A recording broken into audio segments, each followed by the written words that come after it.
চলতরিৎ নিয়ে আমরা দীর্ঘদিন আলোচনা করছি। এখনো এই অধ্যায়টি আমাদের শেষ হয়নি। আজকে আমরা আলোচনা করব তড়িৎ প্রবাহের তাপীয় ফল নিয়ে।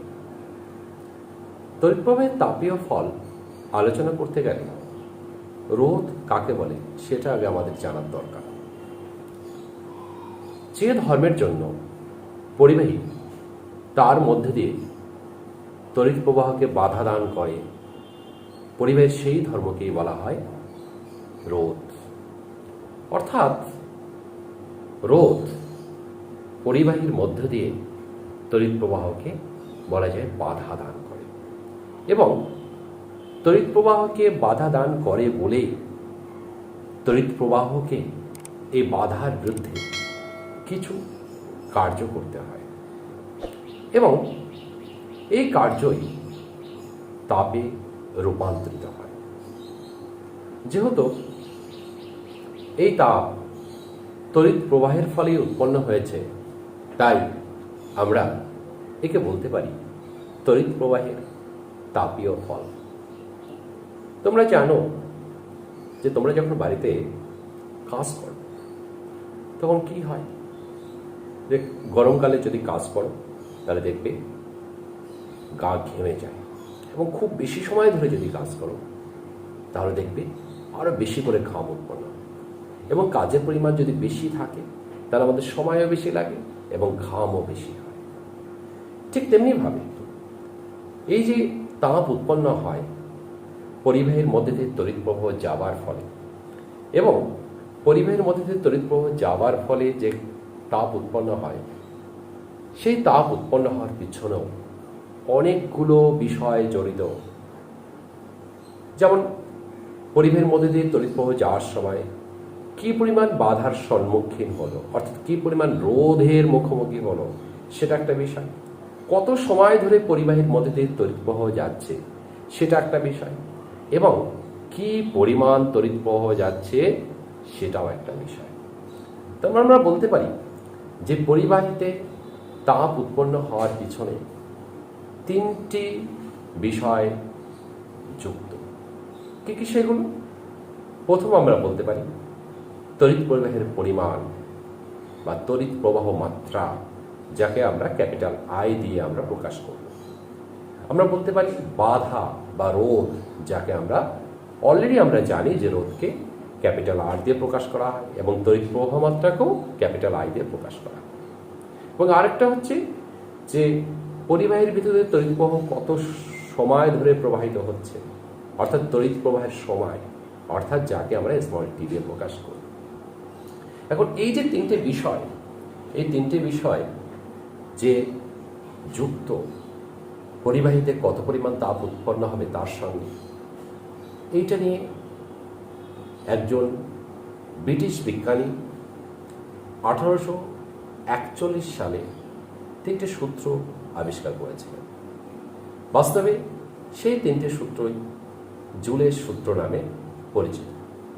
তাহলে চলো আমরা এই তিনটে সূত্র আগে আমরা ধাপে ধাপে আলোচনা করি, তারপরে আমরা বোর্ডে একটু বুঝাবো। যদি বুঝতে না পারো অবশ্যই কোশ্চেন করবে। তাহলে চলো আমরা আগে জুলের তিনটে সূত্র আমরা আলোচনা করে নিই। প্রথম সূত্র, তার মানে কি, এই সূত্রগুলোতে আমাদের তিনটে বিষয় জড়িত আছে, তার মানে যে কোনো দুটো অপরিবর্তিত থাকবে আর একটার উপর নির্ভরশীল হবে, তাই আমাদের তিনটে সূত্র আসছে। তাহলে প্রথম সূত্র যেটা, তাতে আমাদের যদি পরিবাহীর রোধ এবং তড়িৎ প্রবাহের সময় অপরিবর্তিত থাকে, অর্থাৎ পরিবাহীর রোধ এবং তড়িৎ প্রবাহের সময় অপরিবর্তিত থাকে, তাহলে পরিবাহীতে উৎপন্ন তাপ তড়িৎ প্রবাহ মাত্রা বর্গের সমানুপাতিক হয়। তাহলে ফর্মুলাটা যখন আমরা সূত্রটা বললাম, একবারই আমরা এই সূত্রটাকে আমরা ম্যাথমেটিক্যালি কিভাবে দেখাবো সেটা আমরা একটু দেখে নিই। তাহলে আমরা বলতে পারি কি, যে তাপ যাকে আমরা এইচ দিয়ে প্রকাশ করছি, তাপকে আমরা এইচ দিয়ে প্রকাশ করছি, এবং এই কার সমানুপাতিক, আই স্কয়ারের সমানুপাতিক, অর্থাৎ তড়িৎ প্রবাহ মাত্রার বর্গের সমানুপাতিক। কখন? যখন আর এবং টি কনস্ট্যান্ট, মানে ধ্রুবক। এটাকে আমরা 1 নং বলে দিলাম। 1 নং। দ্বিতীয় সূত্র কি বলছে? দ্বিতীয় সূত্র বলছে যে তড়িৎ প্রবাহের সময় এবং তড়িৎ প্রবাহ মাত্রা যদি অপরিবর্তিত থাকে তাহলে পরিবাহীতে উৎপন্ন তাপ পরিবাহীর রোধের সমানুপাতিক। তাহলে ফর্মুলাটাকে আমরা একটু লিখি। কি হবে? পরিবাহীতে উৎপন্ন তাপ সব ক্ষেত্রেই আমাদের এইচ হবে, কার সমানুপাতিক?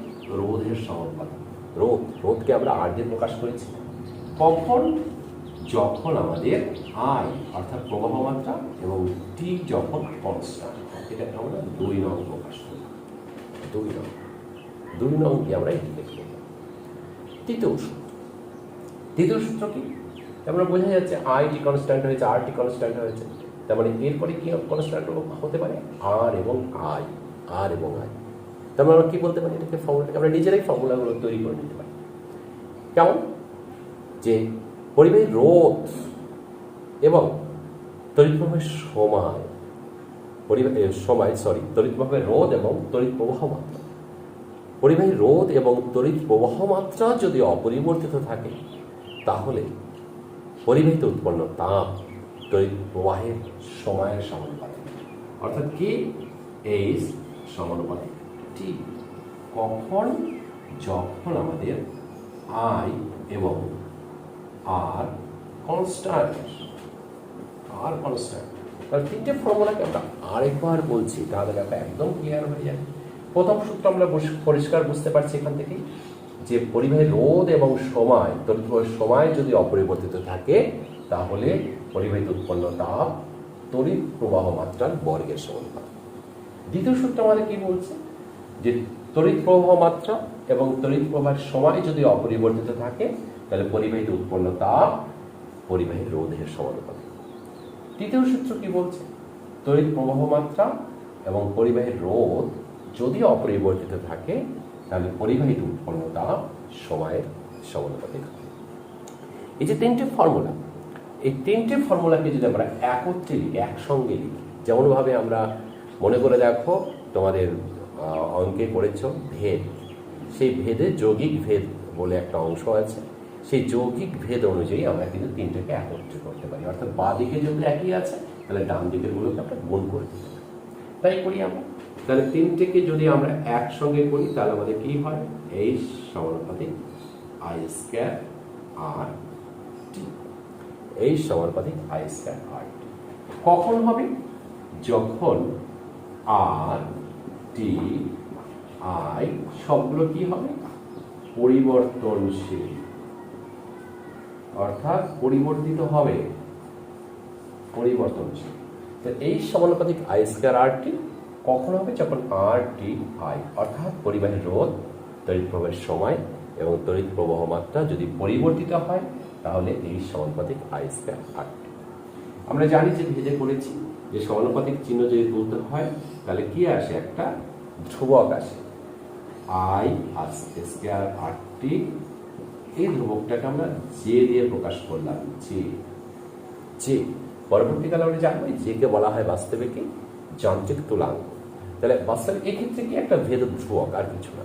সেই ভেদ ধ্রুবককে আমরা পদার্থবিজ্ঞানের ভাষায় আমরা এই যে বলেছি, অন্য কিছু আমরা নিতে পারি, কিন্তু যেহেতু সব জায়গায় আমরা জে নিই, আমরা জে নিলাম। এই জে মানে হচ্ছে যান্ত্রিক তুলাঙ্ক। এখন দেখো আমরা এখান থেকে আমরা উপরে বোর্ডের কিছু অংশ আমরা মুছে দিই, আমাদের এগুলো তো হয়ে গেছে, আমরা এটা মুছে দিই, তাহলে আমাদের ক্লিয়ার হবে বিষয়টা।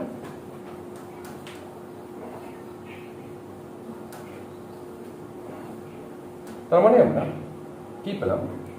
যে এইচ সমান আই স্কয়ার আর টি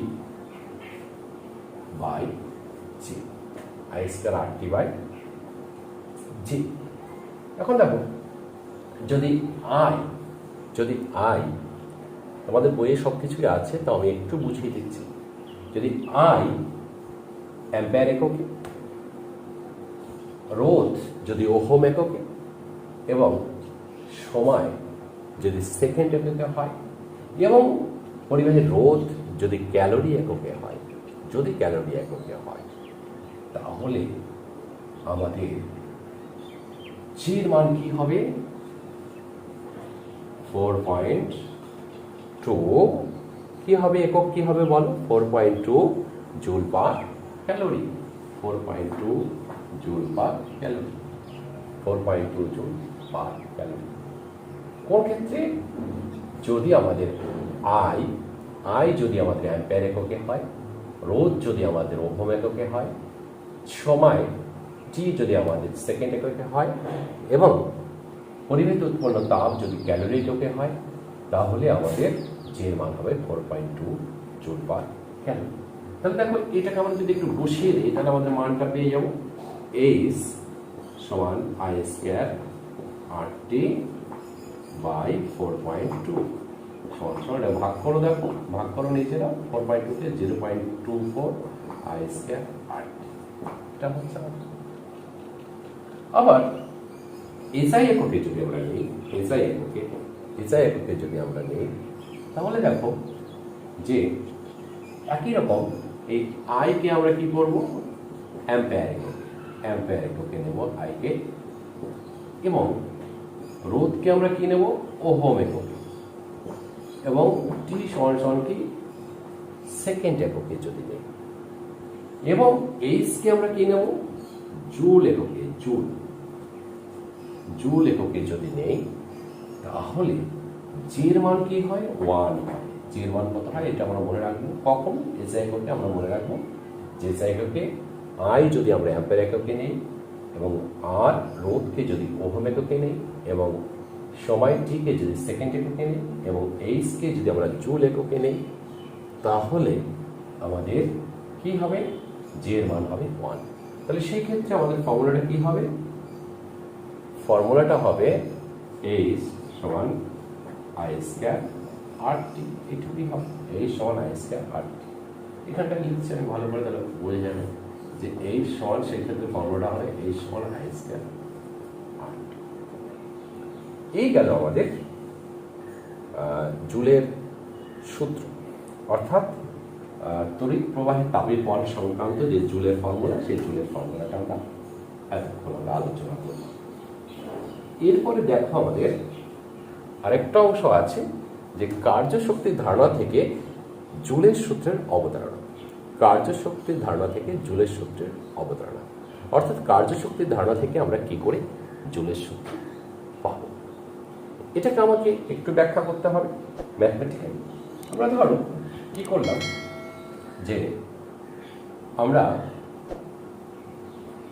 আর রোধ বিশিষ্ট একটা পরিবাহী তার নিলাম যার দুটো প্রান্ত একটা এ প্রান্ত এখানে আর একটা বি প্রান্ত এখানে এবং আমরা কি বললাম যে আর রোধ বিশিষ্ট একটা পরিবাহী তার নিয়ে তার দুটো প্রান্ত এ ও বির সঙ্গে ভি বিভব পার্থক্য বিশিষ্ট একটা তড়িৎ উৎসকে যুক্ত করে দিলাম যুক্ত করে দিই আমরা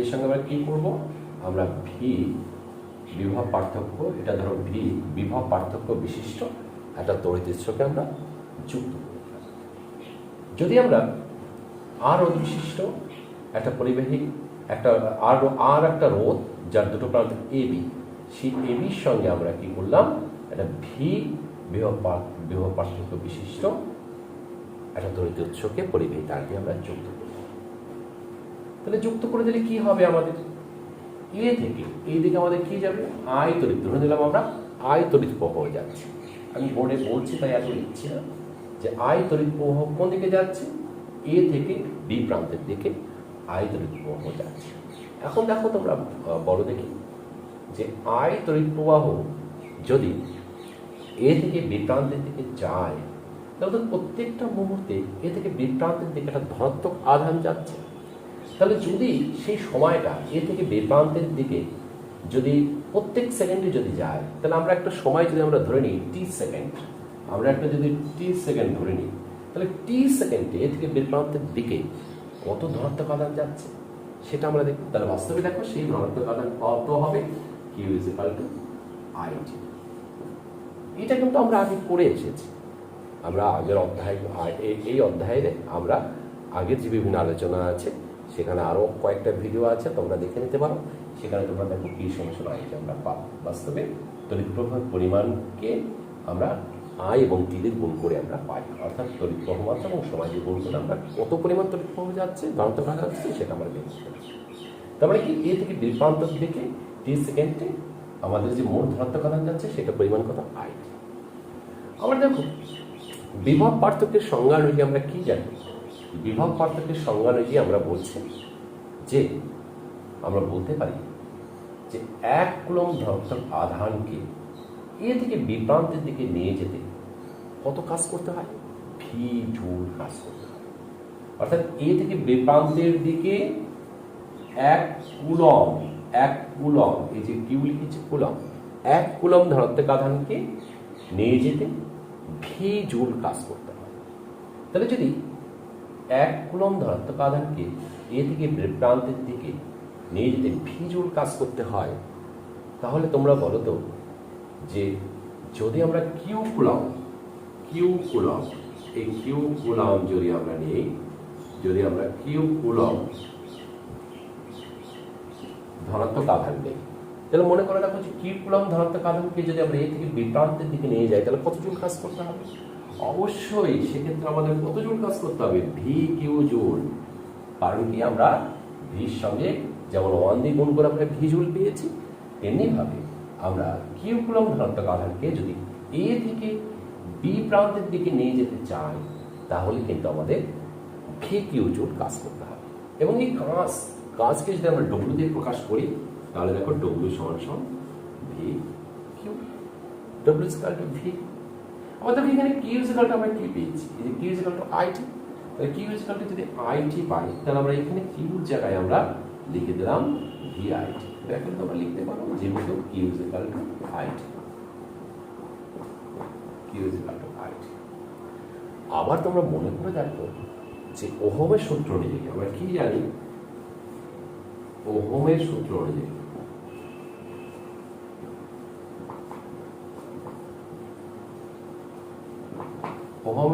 আমরা কি জানি? ভি সমান সমান আর আই। ভি সমান সমান আর আই, ওহমের সূত্র অনুযায়ী জানি আমরা ভি সমান সমান আর আই। তাহলে ওহমের সূত্র অনুযায়ী ভি সমান সমান আর আই হয়, তাহলে দেখো এই সমীকরণটাকে যদি আমরা 1 নং সমীকরণ দিই তাহলে দেখো এই 1 নং সমীকরণে আমরা শুধু বসিয়ে দেবো ডব্লিউ ইকুয়াল টু এই যে ভি আই টি, ভির জায়গায় আমরা কি বসাবো? R I into I into T. তাহলে কি হলো? এই আই হলো I square R T, I square R T. তাহলে ডব্লিউর মান কত হলো? I square R T. এখন দেখো একটু আমরা এখানে একটু মুছে দিই, তাহলে আমাদের একটু বুঝতে সুবিধা হবে। আমাদের কি বেরোলো? W equal to I square R T. আবার দেখো আমরা জানি যে W equal to J X, তাহলে এইচ ইকুয়াল টু কি? W by G. তার মানে এইখানে আমাদের এইচ ইকুয়াল টু কত হবে? এইচ ইকুয়াল টু হবে আমাদের I square R T by G. তাহলে বাস্তবে এইটাই হচ্ছে আমাদের কিন্তু জুলের ফর্মুলা, কি এইচ সমান সমান I square R T by G. তাহলে দেখো আমরা কি পেলাম? যে কার্যশক্তির ধারণা থেকে আমরা কিন্তু জুলের সূত্র পেলাম। তাহলে এখান থেকে আমাদের দুটো আমাদের বিষয় আলোচনা হলো। একটা হলো যে তড়িৎ প্রবাহের তাপীয় ফল সংক্রান্ত জুলের সূত্র। আমি আরেকবার আলোচনা করছি বা ছোট্ট করে আমি আবার বলছি যে প্রথম সূত্র তোমরা আরেকবার মনে করো। যে প্রথম সূত্র আমাদের কি ছিল মনে করবে? যে ব্র্যাকেটে ছিল আর এবং টি, অর্থাৎ পরিবাহী রোধ এবং সময় যদি অপরিবর্তিত থাকে, পরিবাহী রোধ এবং তড়িৎ প্রবাহের সময় যদি অপরিবর্তিত থাকে তাহলে পরিবাহিত উৎপন্ন তাপ তড়িৎ প্রবাহ মাত্রার বর্গের সমানুপাতিক। দ্বিতীয় ক্ষেত্রে আমাদের ব্র্যাকেটে কি ছিল? টি এবং আই, অর্থাৎ তড়িৎ প্রবাহের সময় এবং তড়িৎ প্রবাহ মাত্রা যদি অপরিবর্তিত থাকে তাহলে পরিবাহিত উৎপন্ন তাপ কি হয়? রোধের সমানুপাতিক। তৃতীয় সূত্রে আমাদের ব্র্যাকেটের মধ্যে কি ছিল? আর এবং আই, অর্থাৎ পরিবাহী রোধ এবং তড়িৎ প্রবাহ মাত্রা যদি অপরিবর্তিত থাকে তাহলে পরিবাহিত উৎপন্ন তাপ সময়ের তড়িৎ প্রবাহের সময়ের সমানুপাতিক। এই আমাদের তিনটে ফর্মুলা ছিল এবং লাস্টে আমরা আলোচনা করেছি যে তাপীয় ফল থেকে আমরা কি করে আমরা কার্যশক্তির ধারণা থেকে আমরা কি করে জুলের সূত্র আমরা পেতে পারি সেই নিয়ে আমরা আলোচনা করেছি। তাহলে তোমরা ভালো করে এই বিষয়টা দেখবে, বাড়িতে খাতায় পড়বে, তাহলে দেখবে একদম ক্লিয়ার হয়ে যাবে। আমরা আগে এই অধ্যায়টা আগে আলোচনা শেষ করবো, তারপরে আমরা অন্য কিছু করবো। আজকে আমরা এখানেই আলোচনা শেষ করছি। ভালো থেকো, ঘরে থেকো।